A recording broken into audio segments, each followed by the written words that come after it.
할렐루야. 얼마 전 강연 프로그램 세바시라고 하는 프로그램에서 개그맨 윤승 씨라고 하는 분의 강연을 들은 적이 있습니다. 이분은 최근 부활한 개그 콘서트라는 방송에서 데프콘 닮은 여자 어때요? 라는 코너로 인기몰이 중이랍니다.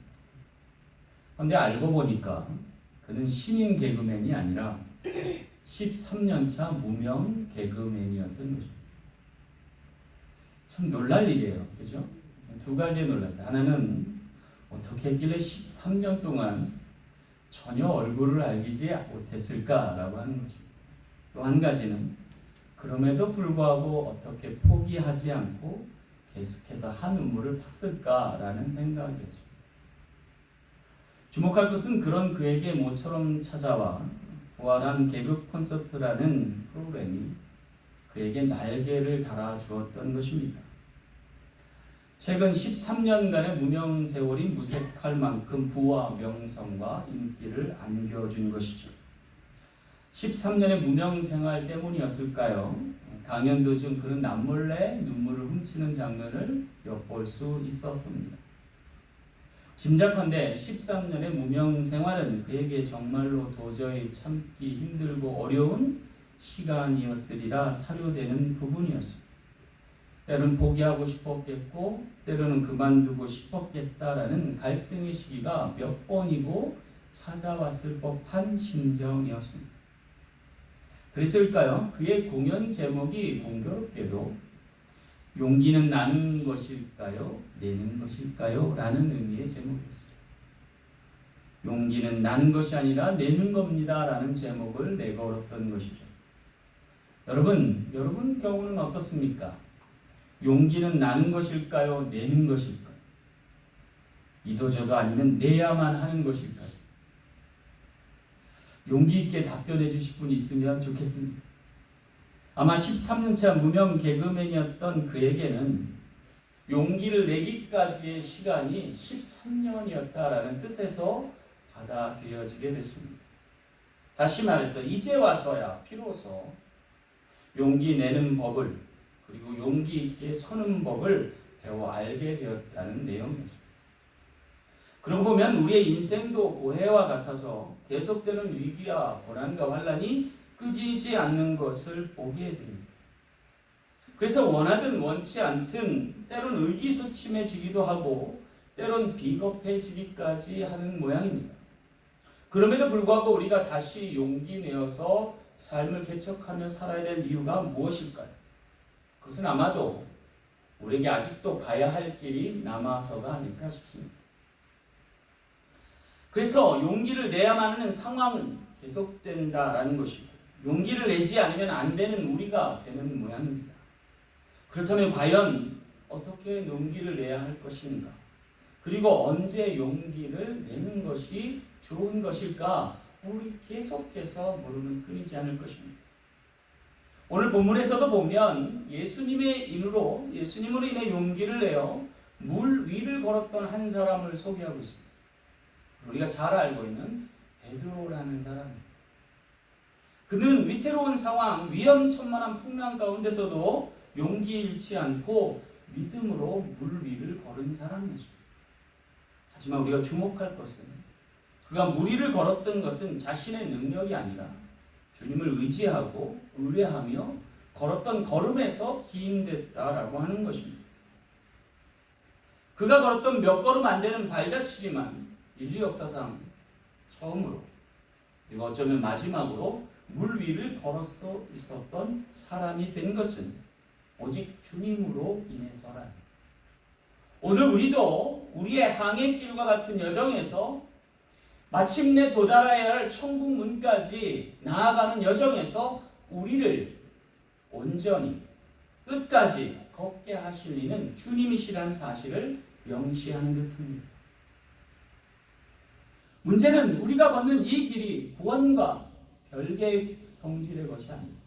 밀접한 관련을 갖고 있을 뿐만 아니라 주님의 원하심이 오늘 우리와 함께 걷길 원하시는 주님이심을 또한 명시한다 할 것입니다. 따라서 주님과 함께 용기 내어 걷지 않으면 안 될 일이고 좁고 협착한 그 이상의 길까지도 동행해야 할 것을 알려주는 대목입니다. 그로 인해서 오늘 우리 모두가 마땅히 건너야 할 그곳까지 주님과 함께 건널 수 있고 그곳에서 참된 안식을 누릴 수 있는 우리 모든 지체 되시길 간절히 소망합니다. 자, 그렇다면 위험천만한 인생의 여정, 구원의 길에서 주님은 우리에게 어떠한 용기를 허락하실까? 말씀을 통해 귀한 깨달음 얻는 저런 되시길 간절히 소망합니다. 첫 번째는요, 물러서지 않을 용기를 주십니다. 오늘 24절 말씀 함께 보겠습니다. 바람이 거스림으로 물결로 말미암아 고난을 당하다 그랬습니다. 여기 제자들 일행이 갈릴리 바다 호수에서 배를 띄웠는데 바람이 거슬림으로 물결을 인하여 고난당했다라고 증언하고 있습니다. 물론 여기서의 고난은 풍랑이었을 것으로 사료되는 부분입니다. 풍랑이라고 하는 것, 뱃사람들에게는 낯설지만은 않은 것이었을 겁니다. 하지만 언제나 위협적인 것이면 틀림이 없습니다. 문제는 지금 제자들이 겪는 고난이 주님의 명함 때문이었답니다. 자기 의지와 상관없이 주님이 가라 해서 배를 띄웠고 타고 가다 보니 만난 풍랑이었다는 거죠. 불평과 원망이 일어날 수 있는 대목입니다. 내가 가고자 한 것이 아니라 주님 명에서 갔는데 왜 이런 풍랑이 내 앞에 들이닥치느냐라는 거예요. 때때로 우리가 신앙생활하면서 묻는 물음 아닙니까? 주님, 제가 주님 따라서 믿음과 신앙생활 하면서 주님 명하신 대로 행했지 않습니까? 근데 왜 내게 고난을 주십니까? 내 위에 이런 고초를 당하게 하십니까? 라는 질문은 우리에게도 끊임없이 일어나는 대목이죠. 좀 잘 믿고 살아보려고 열심히 주를 의지하고 그의 하신 말씀을 따라 살려 하는데 왜 내게 이런 고난과 고초를 허락하시느냐 반문할 수 있지 않나요? 더욱이 문제된 것은요, 주님이 가라 하셔놓고 그리고 나도 가마 하셔놓고 정작 풍랑 만난 그 배에는 주님이 아니 계셨다는 거예요. 주님과 함께 헤쳐나갈 길이면 불평불만이 좀 덜할 수 있잖아요. 그런데 주님은 그냥 내버려 두신 것처럼 그들 혼도 이 풍랑과 함께 사투를 하게 하시고 오시지 않았다. 여러분, 얼마나 난감한 상황인가요? 왜 주님은 겪지도 않을 풍랑을 제자들에게 허락하시며 또한 그는 왜 함께 동행하고 동석하지 않아 하셨나요? 왜 제자들로 하여금 계속해서 고생하게 하시느냐라고 하는 거죠. 아마 제자들은 현타라고 하죠, 요새. 불평과 불만을 쏟아놓을 수밖에 없는 현실에 직면하면서 고통받았을지 모른다는 생각입니다. 어쩌면 이러한 고통과 이러한 불평은 오늘 순간을 살아가는 우리에게도 계속적으로 찾아올 대목이 아닌가 하는 생각입니다. 그럴 때면 드는 생각이 있어요.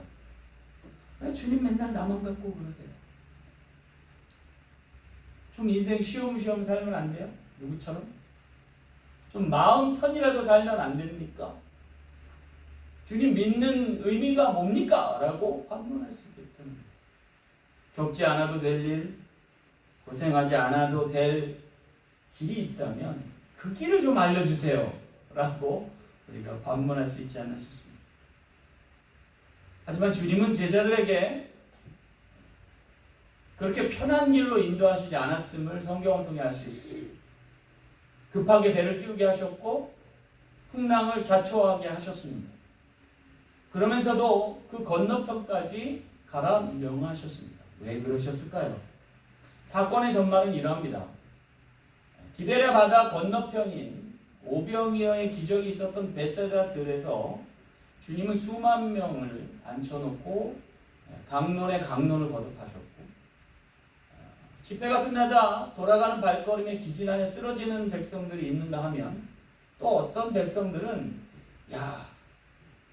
이 주님이 우리에게 오병이어를 통해서 놀라운 기적을 베푸셨는데 이분을 왕으로 세우면 우리가 배불리 먹고 살 수 있지 않을까? 그를 임금 삼는 것이 마땅하지 않을까라는 그러한 무리들도 있었다는 거죠.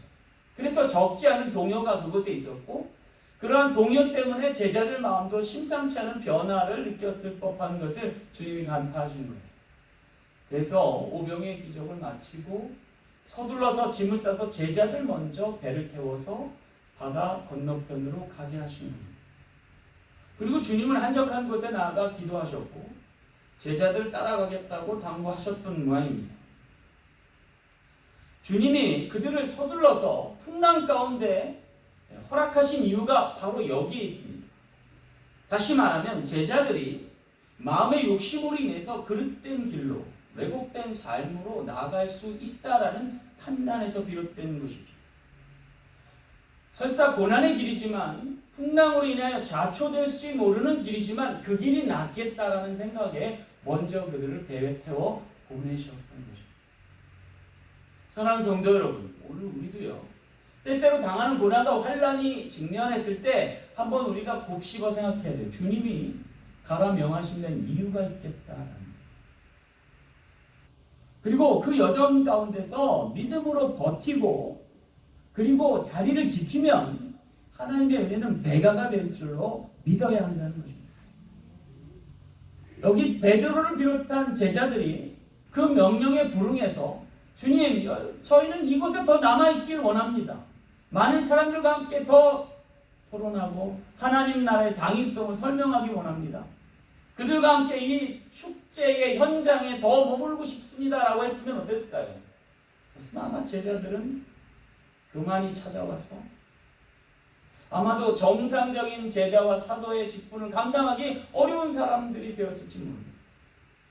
왜 아니 그랬겠어요? 틈만 나면 서로 누가 크냐라고 씨름했던 제자들이고 한 사람은 좌편에 한 사람은 우편에 영의정과 좌의정 같이 큰 자리 하나 내달라고 독촉했던 제자들인데 이러한 현장에서 왜 자초하지 않았겠느냐. 오히려 주님께서 그들을 배에 태워서 풍랑을 겪게 하실지라도 그렇게 주님께서 원하시고 뜻하시는 하나님의 길로 나가게끔 선도하시고자 했다는 거죠. 그러한 것을 모르더라도 제자들은 풍랑을 만났을 때 자리를 사수하는 쪽을 선택했다. 배를 돌려서 돌아가지 않고 거기서 계속해서 바람의 저항을 맞으면서도 앞으로 나아가고자 애썼다는 거죠. 근데 여러분, 이 물러나지 않는 것, 버티고 자리를 지키는 것, 여기에도 사실은 용기가 필요하다는 거예요. 그렇지 않겠어요, 여러분? 여러분, 제가 중년이 돼 보니까 하나 깨닫는 거 있어요. 버티는 것도 용기구나라는 생각. 여러분, 밑에서는 치고 올라오고 옆에서는 들이받고 사회생활하기 정말 힘들지 않으세요? 비즈니스를 내가 해서 겨우 이제 좀 자리를 잡는가 싶더니 건너편 상가에 맞은편 가게에 또 다른 경쟁업체 들어서면 여러분 어때요? 어떻게 해야 돼요? 포기하고 그만둬야 돼요? 싸게 정리하고 문 닫아야 돼요? 여러분 너무 잘 아시죠? 어떻게 해야 돼요? 버텨요. 저희 성도 중에 저를 밥을 이렇게 사주시는 데가 있는데 거기가 런치 세트가 999예요. 가서 밥 먹으면 좀 미안해요. 요새 같은 고물가에 재료비나 인건비가 남겠나. 근데 가만 보니까 사장님하고 와이프하고 따님하고 셋이 가게를 운영해요. 요새 많이 힘드시죠? 그러면 그래도 웃으면서 그래도 찾아오시는 손님 때문에 살아요 그러지. 제가 직감했어요. 버티고 계시는 거예요. 렌트비가 한 달에 10,000불이래요. 그거 내고서 버텨야 되는 거 아니에요. 그러니까 식구들이 달라붙어서 그 가게 이 시기가 지나갈 때까지 버텨야 되는 거잖아요. 우리의 삶은 다릅니까? 여러분 직장에서 위에서 치고 아래에서 받고 어떻게 해야 돼요? 그만둬야 돼요? 그게 답이에요?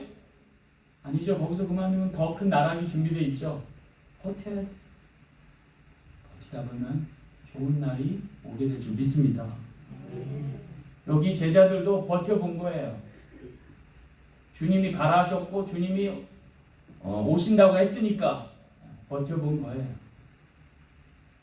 이 풍랑이 지나가겠지. 조금이라도 전진하겠지라는 믿음에서. 근데 놀라운 사건이 벌어졌어요.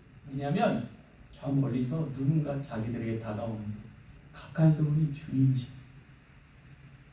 주님은 풍랑 맞은 제자들을 외면하시는 게 아니에요.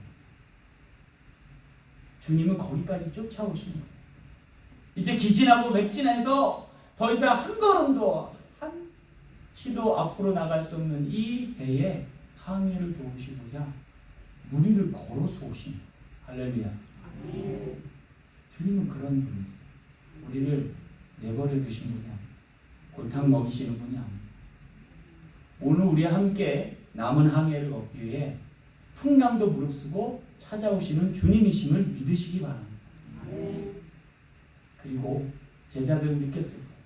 와, 우리 주님 우리에게 용기 주시는 결코 풍랑 속에 우리를 버려두시는 주님이 아니시고 우리가 버티길 잘했다. 물러나지 않기를 잘했다. 주님이 함께 하시니 이제 용기 내어 마저 건널 일이 있구나라는 용기가 나지 않았겠느냐.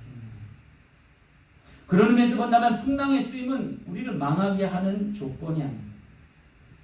오히려 강하고 견고히 세우는 발판일 수 있음을 깨닫게 되는 거죠. 따라서 우리에게 진정 필요한 용기는 물러서지 않는 겁니다. 삶의 저항까지도 받아들이는 것입니다. 용기를 내십시오. 물러서지 않고 끝까지 버티십시오. 주님 오실 때까지, 풍랑이 사라질 때까지 견딜 수 있는 능력을 주실 줄 믿습니다. 주님 오시기까지 물러서지 않으면 그 끝에서 한큼 성장해 있는 우리 자신을 발견하게 될 줄 믿습니다. 그 끝에서 우리에게 용기 주셔서 물 위로 걸어오시는 주님이 물 건너편까지 인도하실 수 있는 주님임을 믿고 우리의 남은 여정 승리하시는 저와 여러분 되시길 간절히 소망합니다. 두 번째 우리에게 주실 용기는 안주하지 않을 용기. 28절 함께 보겠습니다.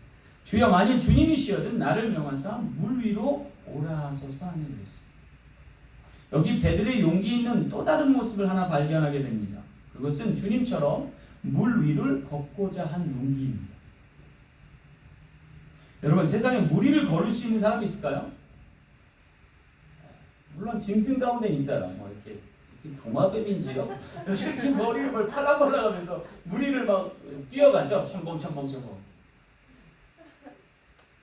사람 중에는 뭐 눈속임을 할 수는 있고 또 화면 동영상을 조작할 수는 있지만 물 위를 걸어본 사람은 아마 실제는 베드로밖에 없지 않나라는 생각을 해요. 그런 베드로가 주님 앞에 주님 나를 명하사 물 위로 오라 하소서라고 하는 이 요청은 상당히 어떻게 보면 무모한 발상일 수 있고 무리한 요구일 수 있다는 생각이 들어요. 왜냐하면 초자연을 거슬러서 역사해야 되기 때문에. 어쩌면 주님도 야 나도 힘든 건데 너가 어떻게 하니? 이렇게 할 수도 있는 거예요. 게다가 지금 상황은 풍랑이 있는 거예요. 바람이 불고 파도가 치는 그 상황이에요. 어쩌면 주님도 버티기 힘들어서 저벅저벅 천천히 오셨을 텐데 베드로가 거기다가 짐이 되어서 자기도 걸을 수 있게 해달라는 요청이었어요. 그런데 놀랍게도 주님은 그 요청에 긍정으로 답하셨어요. 와라! 라고 얘기하신 거죠. 아마도 주님은 그런 요청이 무모하거나 무리한 요구라고 보다는 오히려 가상하다고 용기 있다라고 평가하시는 모양이에요.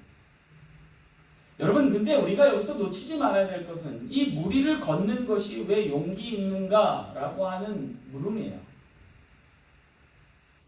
저는 무리를 걸었기 때문에 용기 있다라는 생각보다는 그가 풍랑 속에서 그나마 의지하고 있던 안정된 배를 놔두고 풍랑 속에서 주님과 함께 걷고자 했다는 지점이에요. 그게 더 용기 있는 모습이 아닐까라는 생각. 곧 안주하지 않은 용기입니다.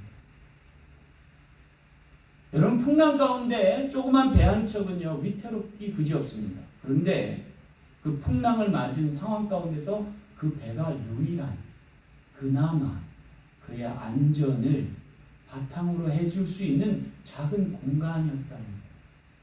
근데 베드로는 거기서 안주하지 않고 주님과 함께 걸어보고자 했던 거예요. 위험천만한 상황이지만 그 앞에 주님이 계셨기 때문에 결행하고자 했던 것이죠. 여러분, 이것이 주님께는 참으로 용기 있는 모습이었겠거나라는 생각이에요. 주님만을 의지하고 안정된 공간을 벗어나서 주님과 함께 동행하고자 애썼던 베드로의 모습을 주님은 가상하게 여겼다. 여러분, 오늘 우리의 삶 가운데도 이와 같은 처지나 형편에 있을 때가 있지 않나요? 내가 하는 비즈니스, 그나마 안정된 공간일 수 있어. 내가 다니는 직장, 내 성에는 안 치지만 그나마 안정된 영역일 수 있어요. 내가 살고 있는 집, 내가 몰고 다니는 차, 여러분, 그것이 내 마음에는 썩 들진 않을지 모르지만 내가 그래도 유지할 수 있고 버틸 수 있고 사용할 수 있는 그나마 안정된 장소와 도구일 수 있다라는 거예요. 근데 주님은요, 우리가 거기에 만족하길 원하시지 않을 때가 있다. 오히려 모험일지 모르지 도전하고 주님이 함께 하시는 길이라면 믿고 의뢰하고 맡기면서 함께 동행하길 원하실 수 있다는 거예요. 그리고 그것을 용기 있는 모습으로 보여주길 원하신다는 거예요. 여러분, 그러고 보면요, 실패하는 사람의 특징이 있어요. 뭐냐면 시도조차 안 하는 사람. 반면에 성공하는 사람들의 특징이 있어요. 끊임없이 도전한다. 실패와 성공의 차이는 시도하느냐 하지 않느냐이죠. 도전을 계속하느냐 여기서 멈추느냐의 차이라는 것이죠.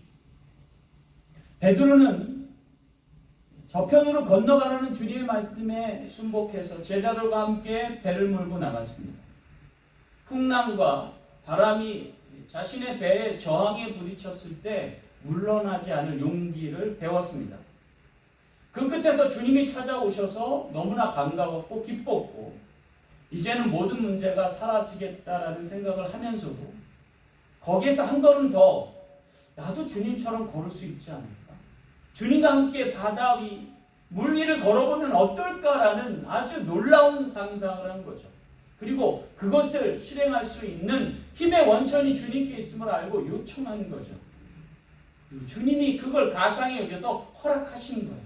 그러자 놀라운 기적이 펼쳐진 거예요. 사람으로서는 할 수 없는 물 위를 걷는 놀라운 역사의 주인공이 되었다.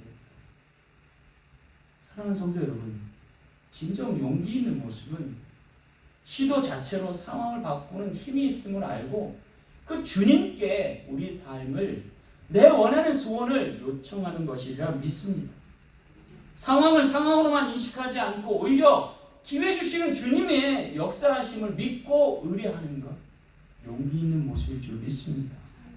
왜냐하면 거기는 주님을 향한 무한 신뢰가 있고 그리고 주시는 믿음으로 역사하는 능력이 있기 때문이 아닐까 싶습니다. 다시 말해서 환경과 상황과 여건을 바꾸시는 그 저변에는 주님의 다스림이 있음을 믿어 의심치 않을 때 가능한 일입니다. 놀랍게도 주님은 그런 베드로를 용인하셨습니다. 그리고 주님께로 오게 허락하셨습니다. 그리고 몇 걸음 안 되지만 주님과 함께 바다 위를 물 위를 걸을 수 있는 기회를 허락하셨던 거죠. 상황을 바꾸고 위기를 극복하는 힘, 상황의 흐름까지 바꿀 수 있는 힘의 주체는 주님이십니다. 주님께 우리의 인생을 의지하며 살아갈 수 있는, 걸어갈 수 있는 우리 모두 되길 간절히 소망합니다. 여러분, 상황을 따라 움직이는 사람은 사실 별 볼 일 없는 사람이에요. 남을 의식하면서만 살아가는 사람은 항상 그 자리에 머물 수밖에 없습니다. 그러나 반대로 상황을 바꾸시고 여건을 개선하실 주님을 믿고 의뢰하는 사람은 자신의 삶도 견인되어 주님과 함께 동행하며 주님이 원하시는 그곳까지 나아가는 귀하고 복된 인생 될 줄로 믿습니다. 진정한 용기는 상황을 바꾸시고 변화시킬 수 있는 주님께로 나아가는 것이고 주님과 함께 동행하는 여정임을 믿습니다. 우리 사랑 장로계 모든 지체분들이 주님을 통해 용기를 얻고 함께 결행하며 하나님 원하시는 그곳까지 나갈 수 있는 모든 지체 되시길 간절히 소망합니다. 세 번째로 주님 주실 용기는 손 내밀 수 있는 용기입니다. 오늘 30절 말씀 볼게요. 바람을 보고 무서워 빠져가는지라 소리질러 이르되 주여 나를 구원하소서 하니 그랬습니다. 여기 끝으로 절박한 상황 가운데서 아니 조금은 민망한 상황 가운데서 손 내미는 베드로의 용기 있는 모습을 소개하고 있습니다. 그 이유즉슨 어렵사리 주님 따라 물리를 걷던 베드로가 순간 바람을 보고 무서워 빠져갔는데 그 빠져가는 상황 가운데서도 손 닿을 만한 거리에 계신 주님을 인식하고 손을 뻗은 것이 용기 있는 모습이다. 사실 여러분 생각해 보세요. 주님을 바라보고 걷는 그 먹걸음을 걷다가 갑자기 바람이 확 몰려오고 풍랑이 훅 하고 거세지니까 베드로의 시선이 주님을 바라보다가 풍랑을 보게 되었다라는 거죠. 그리고 갑자기 두려움이 생겨서 순간 빠져가게 되었다라는 거예요. 여러분 우리가 계속해서 뱃사람인데 수영을 좀 잘하나 물에 빠지는 게 뭐가 무서울까 하는 생각을 하실지도 모르겠어요. 근데 여러분 아무리 뛰어난 수영 선수도요 풍랑이 일 때 수영하지 않습니다. 현해탄을 건너가고 도보 해협을 건너가는 일들이 많지만 그 사람들도요 다 날씨가 좋을 때 트라이합니다. 그리고 풍랑이 일면 포기합니다. 고만합니다. 왜냐하면 버틸 재간이 없기 때문에. 여기 물속에 빠져가는 베드로가 두려워했던 이유도 거기에 있어요. 계속해서 풍랑은 진행 중이었다. 그런 상황 가운데서 베드로가 의지할 이는 다시금 배 안으로 복귀하고 아니면 주님의 품에 안기는 것 뿐이었다는 거죠.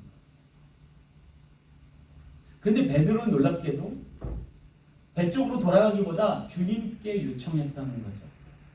그리고 나를 구원하소서라고 외쳤다. 여러분 여기서 용기 있는 베드로의 모습을 짐작해 볼 수 있어요. 왜냐하면 여러분 우리가 풍랑과 같은 위기를 만났을 때 사람들이 가장 많이 의지하는 게 뭐예요? 내가 가지고 있는 그 무엇이에요. 베드로는 자기가 가지고 있는 그 무엇을 의지 않고 주님이 내게 해주실 수 있는 무언가를 바랬다. 그리고 부르짖고 외쳤다.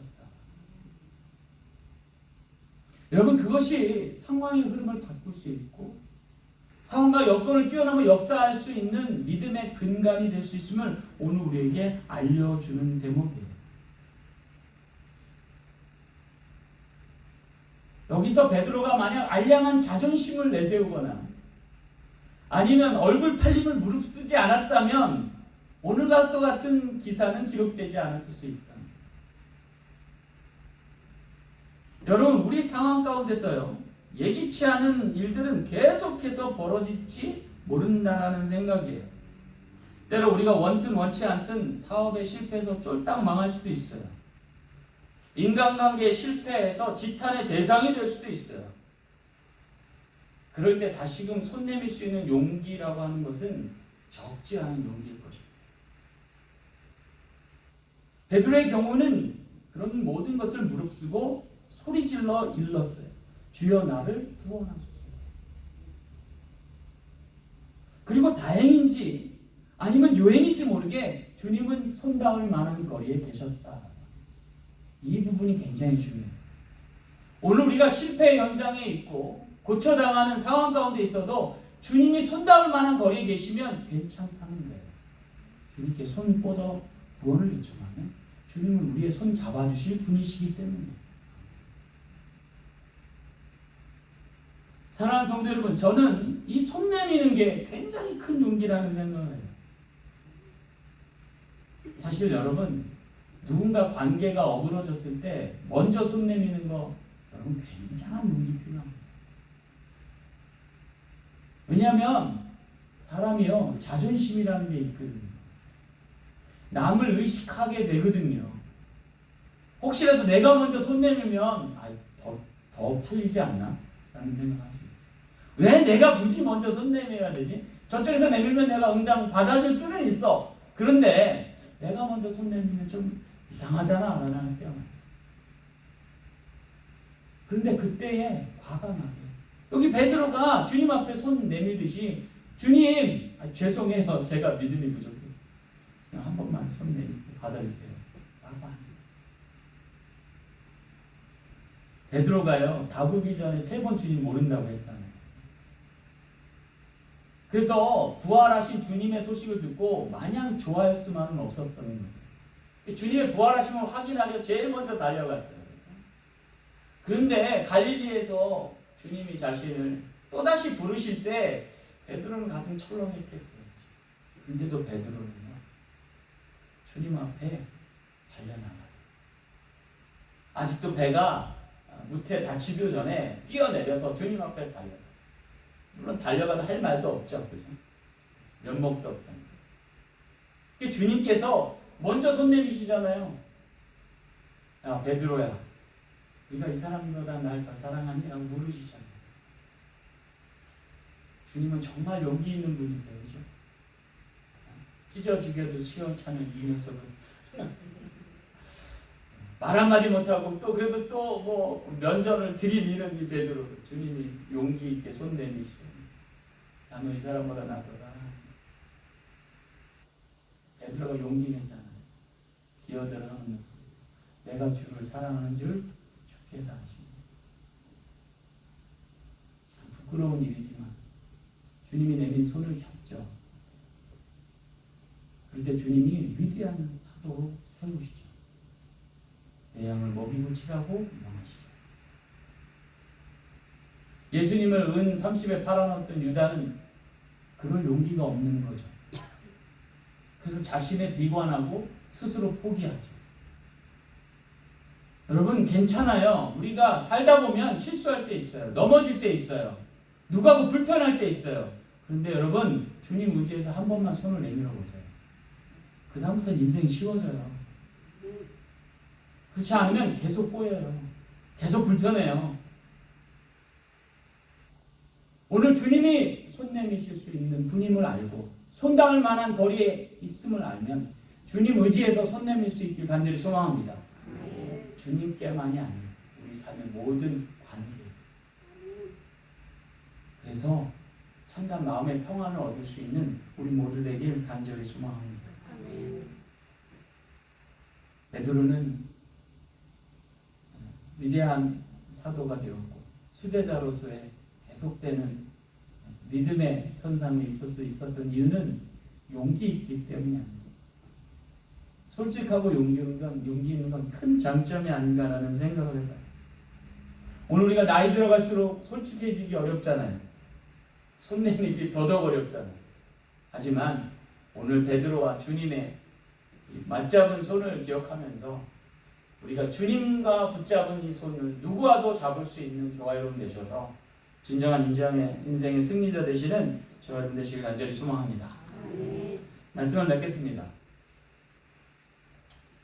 야구에서 있어서 투수들과 타자들은 계속해서 씨름한다 그래요.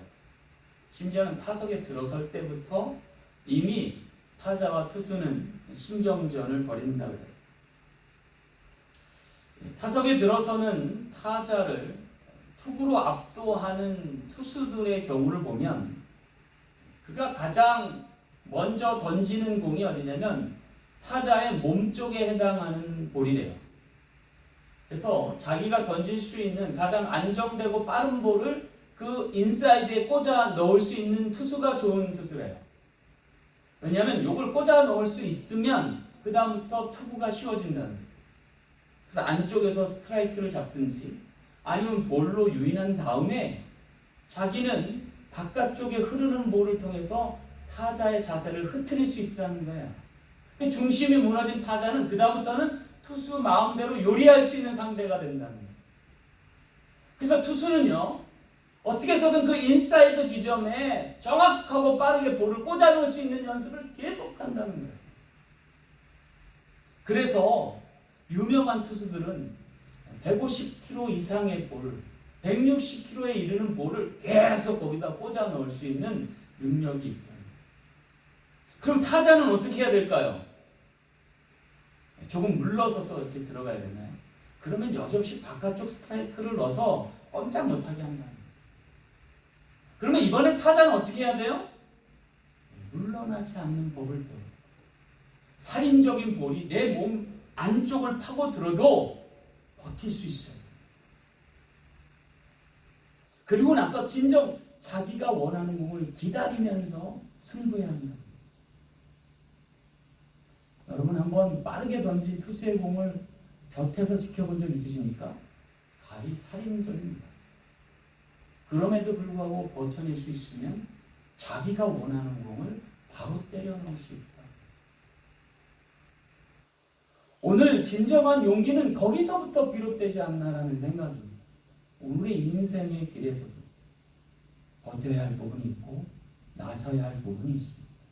안주하지 말고 도전해야만 할 때가 있습니다. 그리고 과감하게 손 내밀어야 할 때도 있습니다. 내가 원치 않는 사람과도 악수해야만 할 때가 있습니다. 거기에도 용기가 필요합니다. 그러나 주님이 우리 곁에 계시고 우리를 인도하시고 우리와 함께 하실 분임을 알면 오늘 우리는 그 인생의 승부처에서 용기 얻고 승리하는 인생의 발판을 얻게 될 줄 믿습니다. 저와 여러분이 우리 삶의 현장에 고난과 환난 가운데서도 주님을 의뢰하고 함께 승선할 수 있는, 그래서 참된 안식을 얻을 수 있는, 그리고 마침내 우리가 가야 할 마지막 지점인 천국에서 안식할 수 있는 우리 모든 주의 자녀와 백성 되길 간절히 소망합니다. 기도하겠습니다. 참 좋으신 아버지 하나님, 베드로를 통해 귀에 용기 있게 세우시는 주님의 모습을 보았습니다. 오늘 우리의 삶도 모진 고난과 역경과 환난 가운데서 주님 주신 용기 잃지 않고 주님과 함께 이 남은 여정 마저 걸어 승리하는, 그래서 참다운 안식을 얻는 복된 인생 되게 하여 주옵소서. 감사드리며 거룩하신 예수님 이름으로 간절히 기도하옵나이다. 아멘.